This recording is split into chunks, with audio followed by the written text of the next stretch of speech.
যেগুলো টাকা, এগুলো ভাববেন না যে আপনার হচ্ছে কি পাতা, এগুলো আমাদের কাছে কিন্তু টাকা। আসসালামু আলাইকুম বন্ধুরা, আমার কৃষক বন্ধু চ্যানেলে প্রতিনিয়তই কৃষি রিলেটেড তথ্য দেওয়া হয়। আজকেও সেরকমই একটি নতুন তথ্য দেব। কলা গাছের আপনার এই টাইমটায় আমার কলা গাছটা দেখতে পারেন মোটামুটি 10 দিনের মধ্যেই কাঁদি বেরিয়ে যাবে। তো কাঁদিটা মোটামুটি এই মুহূর্তে আছে।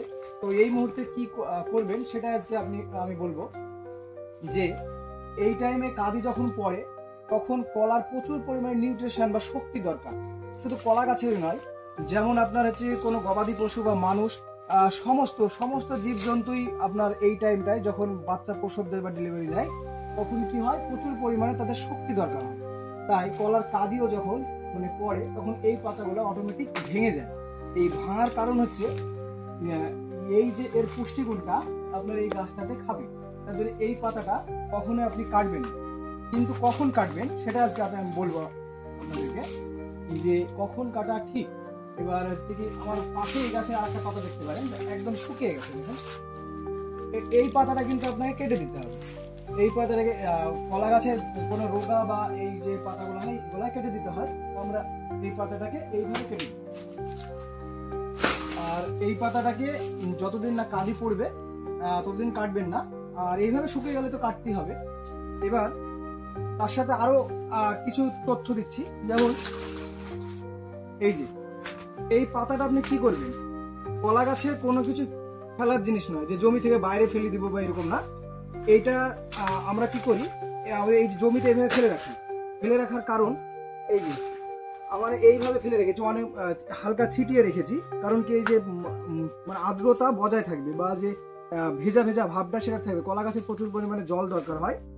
আর এটা দীর্ঘদিন মাটিতে থাকার পরে পচবে এবং পচে কিছু জৈব সার তৈরি হবে।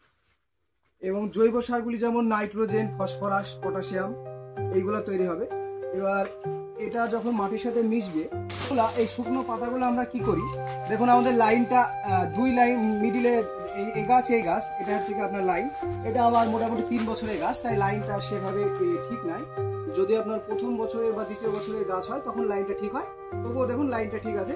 এবার দুটো গাছের মিডিলে আমরা এইভাবে ফেলে দিই। এইভাবে ফেলে দেওয়ার কারণ, এটা যখন মাটির সাথে আপনার মিশবে তখন এইগুলা মাটির সাথে যখন মিশবে তখন এটা জৈব সার তৈরি হবে। এবার এই জৈব সার তৈরি হলে কি হয়, এই জৈব সার থেকে আপনার হচ্ছে কি পাওয়া যায় নাইট্রোজেন, পাওয়া যায় ফসফরাস এবং পটাশিয়ামের মতো এইসব উপাদানগুলো আপনি পাবেন।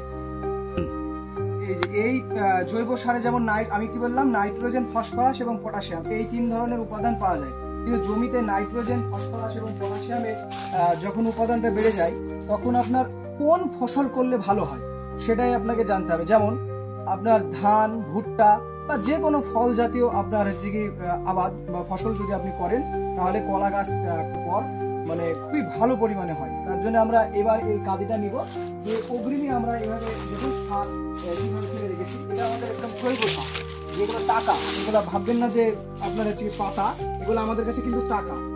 এক বস্তা পটাশিয়াম কিনেন বা আপনার হচ্ছে ইউরিয়া কিনেন বা কত দাম, কিন্তু এটা আমার কি বিনা পয়সায় পাওয়া যাচ্ছে।